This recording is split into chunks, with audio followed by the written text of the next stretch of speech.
Hello అండి, అందరికీ welcome to Padma Prasad vlogs. ఈరోజు నేను ములక్కాయ రసం పెట్టానండి. మీరు అనుకోవచ్చు ములక్కాయలు వేసి రసం దాంట్లో ఏముంది గొప్ప అని. కాదండి, ములక్కాయలు ఉడకపెట్టి దాంట్లో ఉన్న గుజ్జు తీసి రసం చేశాను. ఆహా, ఎంత కమ్మగా ఉందో నిజంగా అండి. చాలా అంటే చాలా బాగుంది. నేను ఇంట్లో 2-3 సార్లు ట్రై చేసి ఇంట్లో వాళ్ళు అందరూ బాగుందంటే మీతో షేర్ చేస్తున్నా. చాలా ఈజీ అండి. ఎలా చేసుకోవాలో చూపిస్తాను, వచ్చేయండి. నేను ముందుగా 3 ములక్కాయలని ముక్కల కింద నారలు ఏమీ తీయలేదండి, డైరెక్ట్గా ముక్కలు కట్ చేశాను. పెద్ద సైజు టమాటాను ఒకటి చీలికలు కట్ చేసుకున్నాను. చిన్న ఉల్లిపాయ ఒకటి చీలికలు కట్ చేసా.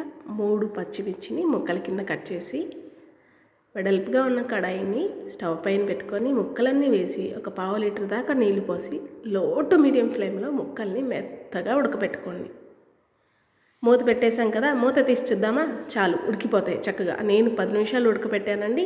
చూడండి, చక్కగా నీళ్ళు మరుగుతున్నాయి కదా. ఇప్పుడు ఈ టైంలో పప్పు గుత్తుతో కానీ ఇలా మ్యాషర్తో కానీ మీ వీలుని బట్టి మొత్తాన్ని మెదిపేసుకోండి. నేను మీకు ఇంకోటి చిట్కా కూడా చెప్తానండి. నేను స్టార్టింగ్లో నాకు తెలియక ఎలా చేయాలని అలాగే చేశాను. ఈ నీళ్ళన్నీ చిల్లులు గిన్నెలో వడబోసేసుకొని అప్పుడు ఇందులో మళ్ళీ ఈ ముక్కల్లో కొన్ని నీళ్లు పోసుకొని, నీళ్ళు చల్లారుతాయి కదా, అదే అండి ముక్కలు చల్లబడతాయి కదా, చక్కగా చేత్తో మన చేతి వాటం అంతా చూపించి కచ్చాపచ్చా నలిపేశాను.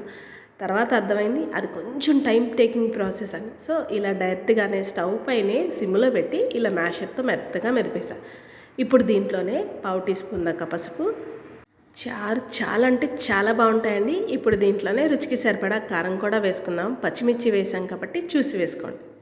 అలాగే మీ రుచికి తగ్గట్టు ఉప్పును కూడా యాడ్ చేసుకొని ఇప్పుడు దీంట్లోనే ఒక పెద్ద నిమ్మకాయ సైజ్ అంతే ఒక 50 గ్రాముల పైనే చింతపండుని నానబెట్టి నేను గుజ్జు తీసి పక్కన పెట్టుకున్నానండి. చింతపండు పులుసుని, అదే అండి చింతపండు గుజ్జును కూడా పోసేసుకుందాం.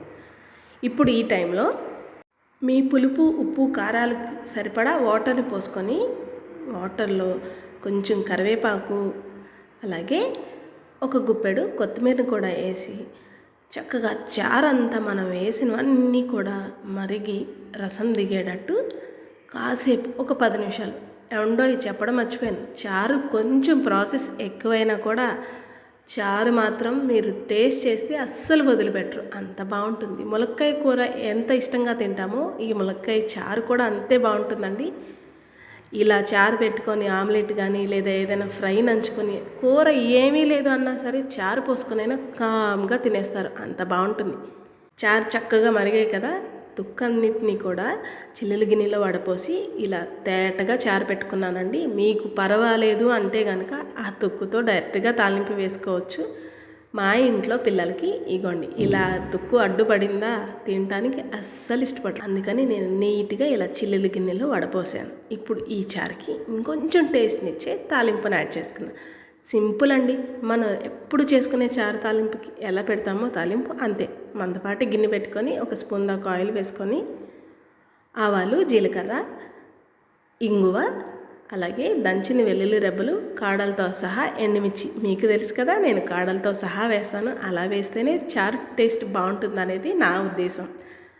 చక్కగా ఎండుమిర్చి రంగు మారేదాకా ఉండి ఇప్పుడు దీంట్లోనే ఒక గుప్పెడు కరివేపాకు, గుప్పెడు కొత్తిమీరను కూడా యాడ్ చేసి తాలింపుని గుమాయించేటట్టు కమ్మని వాసన వచ్చేదాకా వేయించుకుందాం. చూడండి చక్కగా తాలింపు వేగింది కదా, అందులో ఇంగువ వేసామేమో ఇంకా బాగుంటుంది. చూడండి తాలింపు బాగా ఎర్రగా వేగి రంగు మారింది కదా ఎండుమిర్చి. చాలు, ఇప్పుడు స్టవ్ని కట్టేసుకొని మనం పక్కన వడపోసి పెట్టుకున్న ములక్కాయ రసాన్ని కూడా దీంట్లో తిరగబోసేసుకుందాం. ఇంతే అండి, ములక్కాయ రసం ఎంత కమ్మగా ఈజీగా క్విక్గా అనను కానీ రుచి బాగుండాలంటే కొంచెం కష్టపడాలి కదా. కొంచెం లెంతీ ప్రాసెసే కానీ నిజంగా చారు చాలా బాగుంటాయండి. నచ్చిందండి మీకు ఈ వీడియో అయితే లైక్ చేయండి, మన ఛానల్ని సబ్స్క్రైబ్ చేసుకోండి. అన్నట్టు మర్చిపోయాను, మీరు ట్రై చేస్తారు కదా, ట్రై చేసి ఎలా వచ్చిందో కామెంట్ చేయడం అస్సలు మర్చిపోదు. నేను మరిన్ని కొత్త వీడియోస్తో మీ ముందుకు వస్తూ ఉంటాను. నేనైతే చక్కగా అంత అన్నం పెట్టుకొని వేడిగా చారు పోసుకొని పక్కన మనం ఆల్రెడీ వడియాలు పట్టుకున్నాం కదా, వడియాలు వేయించి 4 నంచుకు తింటే